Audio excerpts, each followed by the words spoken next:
माला आई, माला माला अभी आई है।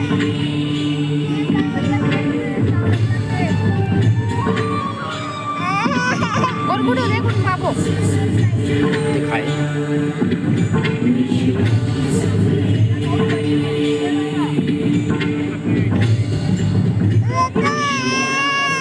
शांति का बच्चा से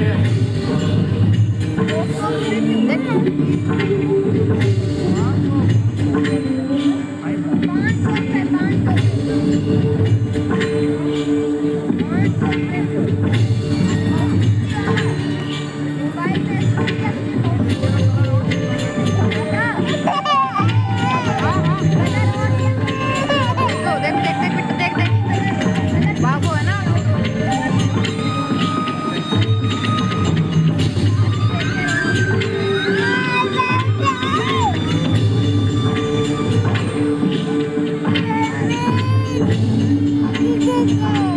ले मैं दे दूँ।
खत्म।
कालातीत कथा में प्रोजेक्ट है ना जिसकी काल गणना असंभव है, घटना युगों पहले की है बाबू देखो बाबू कि जब अनेक अंतरिक्षों में अनेक ग्रहों पर उद्भव, पालन और संहार हो रहा था।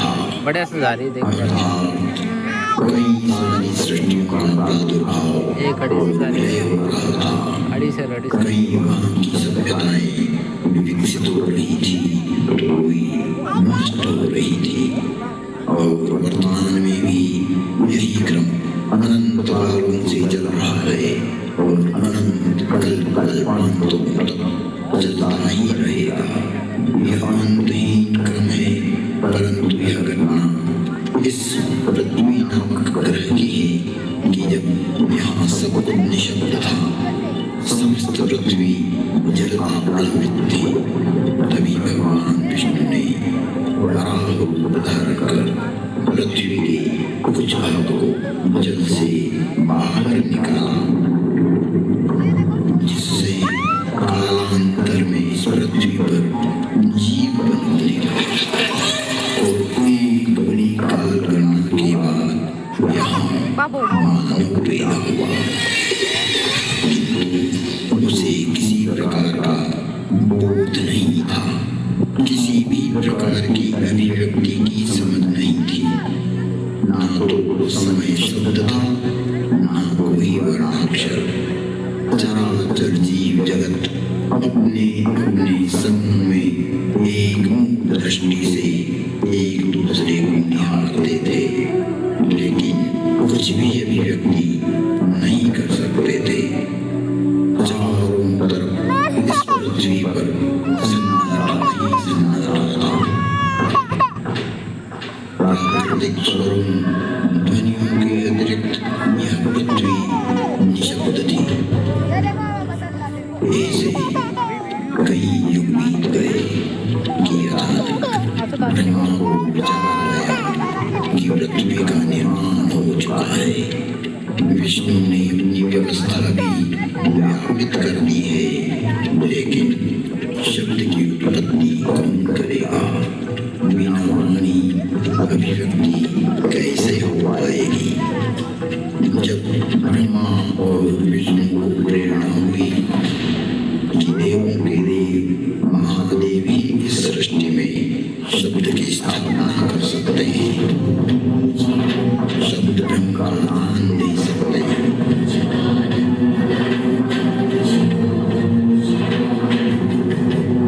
परंतु शिव का समय अधिकतर समाधि में ही व्यतीत होता था। जगत में वेद की स्थापना के लिए,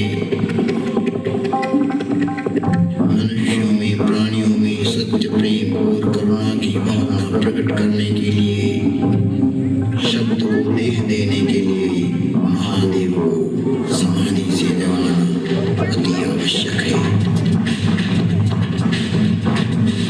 जब ब्रह्मा विष्णु और सारे देवताओं ने महर्षि पाणिनि को प्रेरणा की कि वो महादेव को प्रसन्न कर जगत में शब्द प्रकट करने की प्रार्थना करें,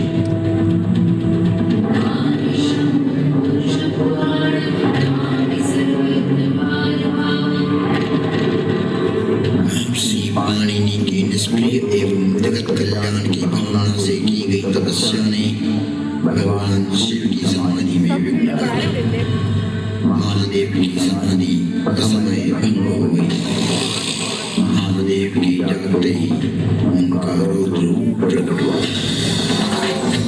और उन्होंने अपना नाद शस्त्र ढोल उठाया और भयंकर तांडव करने लगे।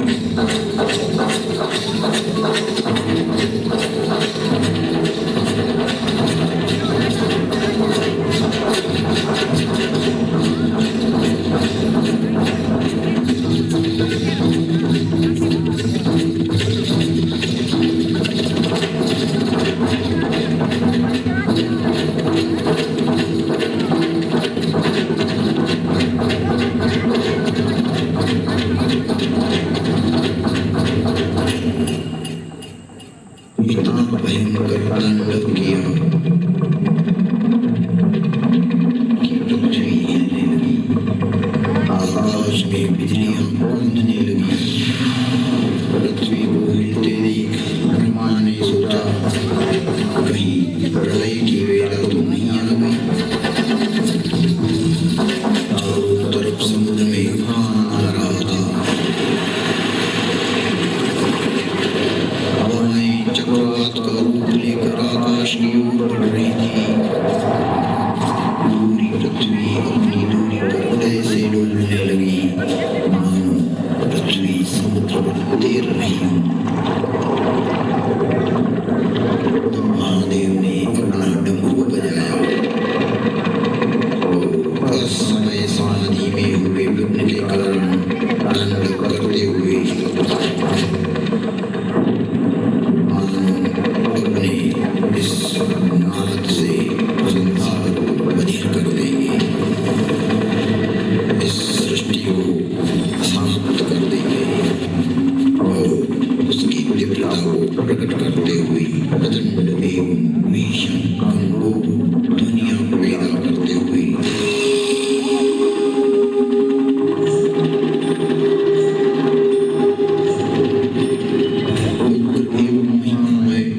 भयंकर डमरुनाद किया, जिससे प्राणी मात्र की सर्व इंद्रियां लुप्त हो गई। नाद इतना भयावह था कि प्राणी मात्र के कर्ण भेद हो गए। कुछ काल के लिए यह स्थिति बन गई। महादेव तांडव करते हुए अपनी उग्रनाद वाद्य से कुछ ऐसी शाब्दिक रचना की जो आज इस भूमंडल पर शब्द और श्रवण का कारण है, जिसे महर्षि पाणिनि ने अवरुद्ध हुई अपनी श्रवण इंद्रियां पुनः जागृत होने पर शब्दों में गिराया। जगत कल्याण के लिए महादेव की प्रेरणा से नाद वाद्य से निकली हुई ध्वनियां जो आज इस संसार में व्याप्त है। इस भूमंडल पर कोई भी व्यक्ति किसी भी भाषा में अपनी अभिव्यक्ति करता हो, उसका उद्गम स्रोत महादेव का डमरू ही है और डमरू इस प्रकार होगा। हरिओम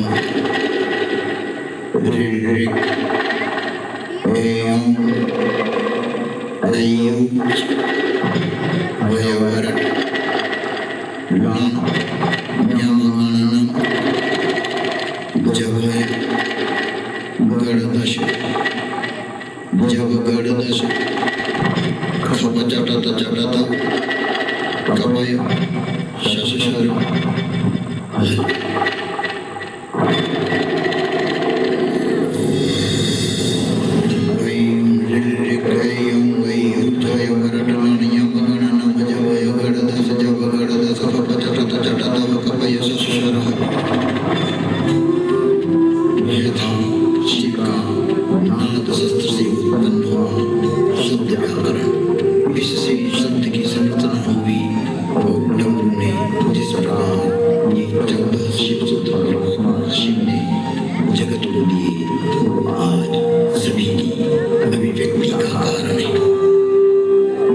महेश्वराणि सूत्राणि अनादि संज्ञार्थानि अकारादि स्वकार उच्चारणार्थ वर्णमध्येपि तत्संज्ञकः। शिव के नारद तांडव के बाद संज्ञा, संधि, ओष्ठ, जिह्वा, कंठ, नासिका, पुल्लिंग, स्त्रीलिंग, नपुंसकलिंग आदि वर्णों की उत्पत्ति के स्थान वाणी में व्यापकता आई। वाणी की श्रेणियां निर्धारित हुई। वर्ण का लिंग तय हुआ। मुख और नासिका से एक साथ उच्चारित होने वाले वर्णों की उत्पत्ति हुई, जो लघु सिद्धांत कौमुदी में संक्षिप्त रूप से वर्णित है, जिसका विस्तार सिद्धांत कौमुदी में प्रतिपादित हुआ है, जिसे हम अल्प समय में अभिव्यक्त नहीं कर सकते। शिव के निनाद तांडव के उपरांत महर्षि पाणिनि ने शब्द की रचना की और अक्षर को रूप देने के लिए प्रथम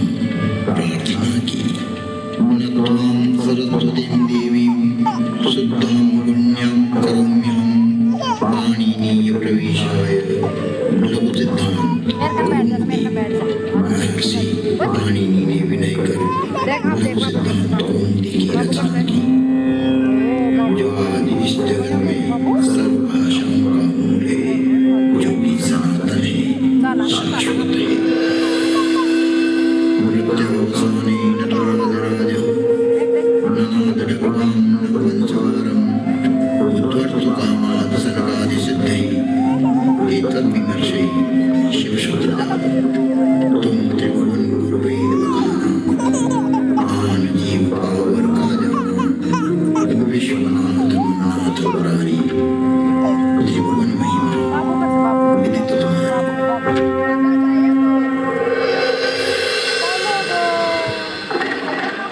नमस्कार।